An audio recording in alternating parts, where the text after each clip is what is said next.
Nik uste dut hor, gako bat izan daitekela, denok pentsatzea eta denok ulertzea, posiblea dela kolaborazioa alde batetik eta administrazio publikoen aldetik eta bestaldetik gizarte erakundeen aldetik.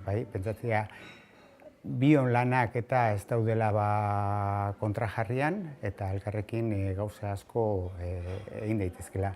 Nik uste dut hori dela gako bat, azken batean, bai konturatzen garela administrazio publikoetan ezin dugula egin nahi genuken guztia gu bakarrik, eta nik uste dut ere